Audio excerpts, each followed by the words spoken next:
ओम शांति। 16 जनवरी 2026 के ईश्वरीय महावाक्य। पहले सुनते हैं मुरली के मुख्य पॉइंट्स। बाबा ने कहा, तुम्हें हर रोज जो रूहानी भोजन मिलता है उसको फिर उगाड़ना चाहिए। बुद्धि में फिरता रहे आज कौन कौन सी मुख्य पॉइंट्स सुने। बच्चों को यही फुरना होना चाहिए, हमको सतो प्रधान सच्चा सोना बनना है। ज्ञान को अच्छी रीति धारण कर ऊंच पद पाना है। फिर बाबा ने कहा, यहाँ है याद की मेहनत। याद ही टाइम लेती है, तो याद का पुरुषार्थ करना चाहिए।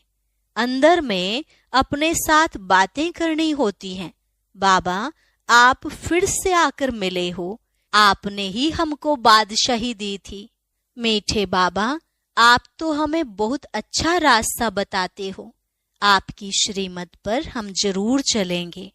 और लास्ट में बाबा ने कहा, तुम बच्चे अभी यज्ञ की सर्विस करते हो, तो इस सर्विस से बहुत प्राप्ति होती है, बहुतों का कल्याण हो जाता है।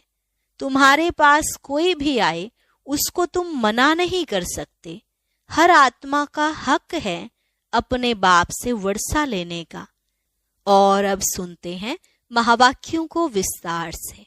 मुरली का सार। मीठे बच्चे, तुम जो भी कर्म करते हो उसका फल अवश्य मिलता है। निष्काम सेवा तो केवल एक बाप ही करते हैं। प्रश्न, यह क्लास बड़ा वंडरफुल है, कैसे? यहाँ मुख्य मेहनत कौन सी करनी होती है? उत्तर, यही एक क्लास है जिसमें छोटे बच्चे भी बैठे हैं तो बूढ़े भी बैठे हैं। यह क्लास ऐसा वंडरफुल है जो इसमें अहिल्याएं, कुब्जाएं, साधु भी आकर एक दिन यहाँ बैठेंगे। यहाँ है ही मुख्य याद की मेहनत। याद से ही आत्मा और शरीर की नेचर क्योर होती है, परंतु याद के लिए भी ज्ञान चाहिए। गीत। रात के राही थक मत जाना, सुबह की मंजिल दूर नहीं। ओम शांति। मीठे मीठे रूहानी बच्चों ने गीत सुना। रूहानी बाप बच्चों को इसका अर्थ भी समझाते हैं। वंडर तो यह है, गीता अथवा शास्त्र आदि बनाने वाले इनका अर्थ नहीं जानते, हर एक बात का अनर्थ ही निकालते हैं। रूहानी बाप जो ज्ञान का सागर पतित पावन है, वह बैठ इनका अर्थ बताते हैं। राजयोग भी बाप ही सिखलाते हैं। तुम बच्चे जानते हो, अभी फिर से राजाओं का राजा बन रहे हैं। और स्कूलों में ऐसे कोई थोड़े ही कहेंगे कि हम फिर से बैरिस्टर बनते हैं। फिर से यह अक्षर किसको कहना नहीं आएगा। तुम कहते हो, हम 5000 वर्ष पहले मिसल फिर से बेहद के बाप से पढ़ते हैं। यह विनाश भी फिर से होना है जरूर। कितने बड़े बड़े बॉम्ब्स बनाते रहते हैं, बहुत पावरफुल बनाते हैं, रखने लिए तो नहीं बनाते हैं ना। यह विनाश भी शुभ कार्य के लिए है ना। तुम बच्चों को डरने की कोई दरकार नहीं है। यह है कल्याणकारी लड़ाई। बाप आते ही हैं कल्याण के लिए। कहते भी हैं, बाप आकर ब्रह्मा द्वारा स्थापना, शंकर द्वारा विनाश का कर्तव्य कराते हैं। सो यह बॉम्ब्स आदि है ही विनाश के लिए। इनसे जास्ती और तो कोई चीज है नहीं। साथ साथ नेचुरल कैलेमिटीज भी होती है, उनको कोई ईश्वरीय कैलेमिटीज नहीं कहेंगे। यह कुदरती आपदाएं ड्रामा में नोंद है, यह कोई नई बात नहीं। कितने बड़े बड़े बॉम्ब्स बनाते रहते हैं, कहते हैं हम शहरों के शहर खत्म कर देंगे। अभी जो जापान की लड़ाई में बॉम्ब्स चलाए, यह तो बहुत छोटे थे, अभी तो बड़े बड़े बॉम्ब्स बनाए हैं। जब जास्ती मुसीबत में पड़ते हैं, सहन नहीं कर सकते, तो फिर बॉम्ब्स शुरू कर लेते हैं। कितना नुकसान होगा, वह भी ट्रायल कर देख रहे हैं। अरबों रुपया खर्चा करते हैं। इन बनाने वालों की तनख्वाह भी बहुत होती है। तो तुम बच्चों को खुशी होनी चाहिए। पुरानी दुनिया का ही विनाश होना है। तुम बच्चे नई दुनिया के लिए पुरुषार्थ कर रहे हो। विवेक भी कहता है पुरानी दुनिया खत्म होनी है जरूर। बच्चे समझते हैं कलयुग में क्या है, सतयुग में क्या होगा। तुम अभी संगम पर खड़े हो, जानते हो सतयुग में इतने मनुष्य नहीं होंगे, तो इन सब का विनाश होगा। यह कुदरती आपदाएं कल्प पहले भी हुई थी। पुरानी दुनिया खत्म होनी ही है। कैलेमिटीज तो ऐसी बहुत होती आई हैं, परंतु वह होती हैं थोड़े अंदाज में। अभी तो यह पुरानी दुनिया सारी खत्म होनी है। तुम बच्चों को तो बहुत खुशी होनी चाहिए। हम रूहानी बच्चों को परम पिता परमात्मा बाप बैठ समझाते हैं, यह विनाश तुम्हारे लिए हो रहा है। यह भी गायन है, रुद्र ज्ञान यज्ञ से विनाश ज्वाला प्रज्वलित हुई। कई बातें गीता में हैं जिनका अर्थ बड़ा अच्छा है, परंतु कोई समझते थोड़े ही हैं। वह शांति मांगते रहते हैं। तुम कहते हो जल्दी विनाश हो तो हम जाकर सुखी होंगे। बाप कहते हैं सुखी तब होंगे जब सतो प्रधान होंगे। बाप अनेक प्रकार की पॉइंट्स देते हैं। फिर कोई की बुद्धि में अच्छी रीति बैठती है, कोई की बुद्धि में कम। बुढ़ियाएं समझती हैं शिव बाबा को याद करना है बस। उनके लिए समझाया जाता है अपने को आत्मा समझ बाप को याद करो। फिर भी वर्षा तो पा लेती हैं, साथ में रहती हैं। प्रदर्शनी में सब आएंगे। अजामिल जैसी पाप आत्माओं, गणिकाओं आदि सबका उद्धार होने का है। मेहतर भी अच्छे कपड़े पहनकर आ जाते हैं। गांधी जी ने अछूतों को फ्री कर दिया, साथ में खाते भी हैं। बाप तो और भी मना नहीं करते हैं। समझते हैं इन्हों का भी उद्धार करना ही है। काम से कोई कनेक्शन नहीं है। इसमें सारा मदार है बाप के साथ बुद्धि योग लगाने का। बाप को याद करना है। आत्मा कहती है मैं अछूत हूं। अब हम समझते हैं हम सतो प्रधान देवी देवता थे, फिर पुनर्जन्म लेते लेते अंत में आकर पतित बने हैं। अब फिर मुझ आत्मा को पावन बनना है। तुमको मालूम है सिंध में एक भिलनी आती थी, ध्यान में जाती थी, दौड़ कर आए मिलती थी। समझाया जाता था इनमें भी आत्मा तो है ना, आत्मा का हक है अपने बाप से वर्षा लेना। उनके घर वालों को कहा गया इनको ज्ञान उठाने दो। बोले हमारी बिरादरी में हंगामा होगा। डर के मारे उनको ले गए। तो तुम्हारे पास आते हैं, तुम किसको मना नहीं कर सकते हो। गाया हुआ है अबलाएं गणिकाएं भिलनियां साधु आदि सबका उद्धार करते हैं, साधु लोगों से लेकर भिलने तक। तुम बच्चे अभी यज्ञ की सर्विस करते हो, तो इस सर्विस से बहुत प्राप्ति होती है, बहुतों का कल्याण हो जाता है। दिन प्रतिदिन प्रदर्शनी सर्विस की बहुत वृद्धि होगी। बाबा बैजेस भी बनवाते रहते हैं। कहाँ भी जाओ तो इस पर समझाना है, यह बाप, यह दादा, यह बाप का वर्षा। अब बाप कहते हैं मुझे याद करो तो तुम पावन बन जाएंगे। गीता में भी है मामेकम याद करो। सिर्फ उनमें मेरा नाम उड़ाए बच्चे का नाम दे दिया है। भारतवासियों को यह पता नहीं है कि राधे कृष्ण का आपस में क्या संबंध है। उनके शादी आदि की हिस्ट्री कुछ भी नहीं बताते हैं। दोनों अलग अलग राजधानी के हैं। यह बातें बाप बैठ समझाते हैं। यह अगर समझ जाएं और कह दें कि शिव भगवानो आज, तो सब उनको भगा दें। कहे तुम यह फिर कहाँ से सीखे हो, वह कौन सा गुरु है। कहे बीके हैं तो सब बिगड़ जाएं। इन गुरुओं की राजाई ही चट हो जाए। ऐसे बहुत आते हैं, लिख कर भी देते हैं, फिर गुम हो जाते हैं। बाप बच्चों को कोई भी तकलीफ नहीं देते हैं, बहुत सहज युक्ति बतलाते हैं। कोई को बच्चा नहीं होता है तो भगवान को कहते हैं बच्चा दो, फिर मिलता है तो उनकी बड़ी अच्छी परवरिश करते हैं, पढ़ाते हैं। फिर जब बड़ा होगा तो कहेंगे अब अपना धंधा करो। बाप बच्चे को परवरिश कर उनको लायक बनाते हैं, तो बच्चों का सर्वेंट ठहराना। यह बाप तो बच्चों की सेवा कर साथ ले जाते हैं।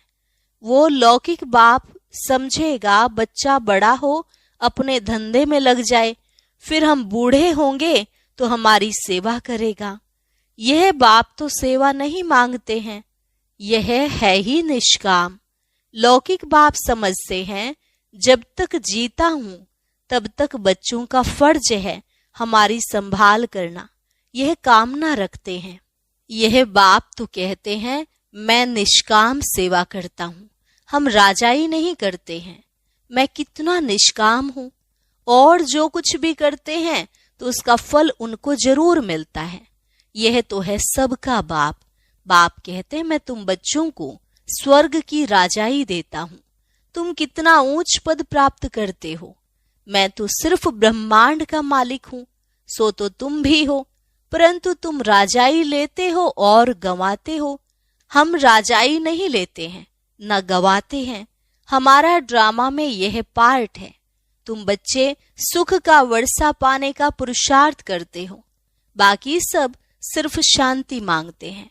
वो गुरु लोग कहते हैं सुख कागविष्टा समान है, इसलिए वह शांति ही चाहते हैं। वह यह नॉलेज उठा न सके, उनको सुख का पता ही नहीं है। बाप समझाते हैं शांति और सुख का वर्षा देने वाला एक मैं ही हूं। सत्युग त्रेता में गुरु होता नहीं, वहां रावण ही नहीं, वह है ही ईश्वरीय राज्य।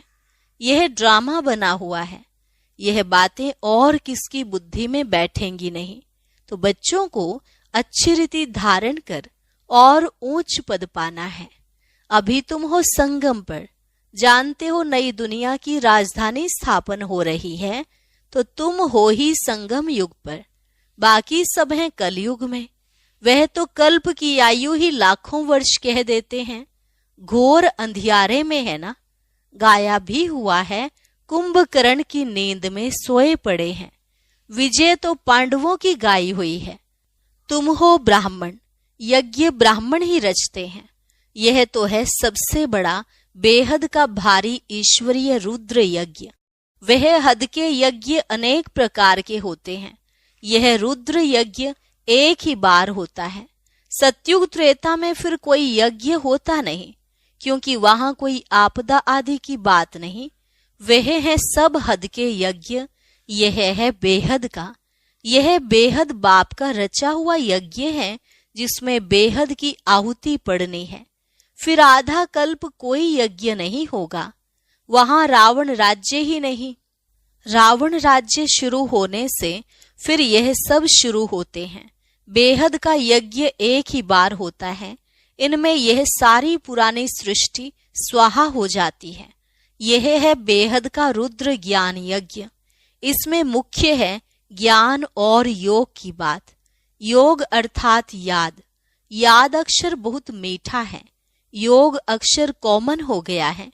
योग का अर्थ कोई नहीं समझते हैं, तुम समझा सकते हो। योग अर्थात बाप को याद करना है। बाबा आप तो हमको वर्षा देते हैं बेहद का।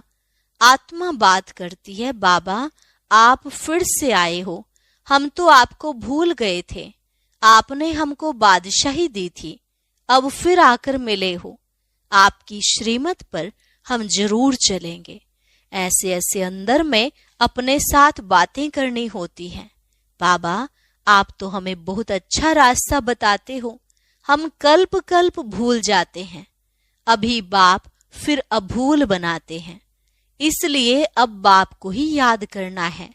याद से ही वर्षा मिलेगा। मैं जब सम्मुख आता हूं तब तुमको समझाता हूं, तब तक गाते रहते हैं तुम दुख हरता सुख करता हो। महिमा गाते हैं, परंतु न आत्मा को न परमात्मा को जानते हैं। अभी तुम समझते हो, इतनी छोटी बिंदी में अविनाशी पाठ नोंधा हुआ है। यह भी बाप समझाते हैं। उनको कहा जाता है परम पिता परमात्मा अर्थात परम आत्मा। बाकी कोई बड़ा हजारों सूर्य मिसल नहीं हूं, हम तो टीचर मिसल पढ़ाते रहते हैं। कितने ढेर बच्चे हैं, यह क्लास तो देखो कितना वंडरफुल है। कौन कौन इसमें पढ़ते हैं। अबलाएं कुब्जाएं साधु भी एक दिन आकर बैठेंगे। बुढ़ियाएं, छोटे बच्चे आदि सब बैठे हैं। ऐसा स्कूल कभी देखा? यहाँ है याद की मेहनत। यह याद ही टाइम लेती है। याद का पुरुषार्थ करना, यह भी ज्ञान है ना। याद के लिए भी ज्ञान, चक्र समझाने के लिए भी ज्ञान। नेचुरल सच्चा सच्चा क्योर इसको कहा जाता है। तुम्हारी आत्मा बिल्कुल प्योर हो जाती है। वह होती है शरीर की क्योर, यह है आत्मा की क्योर। आत्मा में ही खाद पड़ती है। सच्चे सोने का जेवर सच्चा होता है। अभी यहाँ बच्चे जानते हैं शिव बाबा सम्मुख आया हुआ है। बच्चों को बाप को जरूर याद करना है। हमको अब वापस जाना है, इस पार से उस पार जाना है। बाप को, वर्षे को और घर को भी याद करना है। वह है स्वीट साइलेंस होम। दुख होता है अशांति से, सुख होता है शांति से। सतयुग में सुख, शांति, संपत्ति सब कुछ है। वहां लड़ाई झगड़े की बात ही नहीं। बच्चों को यही फुरना होना चाहिए, हमको सतो प्रधान सच्चा सोना बनना है, तभी ऊंच पद पाएंगे। यह रूहानी भोजन मिलता है, उसको फिर उगाड़ना चाहिए। आज कौन सी मुख्य पॉइंट्स सुने, यह भी समझाया। यात्राएं दो होती हैं, रूहानी और जिस्मानी। यह रूहानी यात्रा ही काम आएगी। भगवानुवाच मन मना भव। अच्छा, मीठे मीठे सिकिलधे बच्चों प्रति मात पिता बाप दादा का याद प्यार और गुड मॉर्निंग। रूहानी बाप की रूहानी बच्चों को नमस्ते। रूहानी बच्चों की रूहानी बाप दादा को नमस्ते नमस्ते, गुड मॉर्निंग। शुक्रिया बाबा, शुक्रिया। धारणा के लिए मुख्य सार। पहली पॉइंट, यह विनाश भी शुभ कार्य के लिए है, इसलिए डरना नहीं है। कल्याणकारी बाप सदा कल्याण का ही कार्य कराते हैं। इस स्मृति से सदा खुशी में रहना है। सदा एक ही फुरना रखना है कि सतो प्रधान सच्चा सोना बन ऊंच पद पाना है। जो रूहानी भोजन मिलता है उसे उगारना है। वरदान, स्वयं को जिम्मेवार समझकर हर कर्म यथार्थ विधि से करने वाले संपूर्ण सिद्धि स्वरूप भव। स्वयं को जिम्मेवार समझकर हर कर्म यथार्थ विधि से करने वाले संपूर्ण सिद्धि स्वरूप भव। इस समय आप संगम योगी श्रेष्ठ आत्माओं का हर श्रेष्ठ कर्म सारे कल्प के लिए विधान बन रहा है। तो स्वयं को विधान के रचयिता समझकर हर कर्म करो, इससे अलबेलापन स्वतः समाप्त हो जाएगा। संगम युग पर हम विधान के रचयिता जिम्मेवार आत्मा है। इस निश्चय से हर कर्म करो तो यथार्थ विधि से किए हुए कर्म की संपूर्ण सिद्धि अवश्य प्राप्त होगी। स्लोगन, सर्वशक्तिमान बाप साथ हो तो माया पेपर टाइगर बन जाएगी। सर्वशक्तिमान बाप साथ हो तो माया पेपर टाइगर बन जाएगी। अव्यक्त इशारा, इस अव्यक्ति मास में बंधन मुक्त रह जीवन मुक्त स्थिति का अनुभव करो। सदा जीवन मुक्त रहने का सहज साधन है मैं और मेरा बाबा, क्योंकि मेरे का ही बंधन है। मेरा बाबा हो गया तो सब मेरा खत्म। जब एक मेरा में सब मेरा समाप्त हो गया तो बंधन मुक्त हो गए। तो यही याद रखना कि हम ब्राह्मण जीवन मुक्त आत्मा हैं। अच्छा,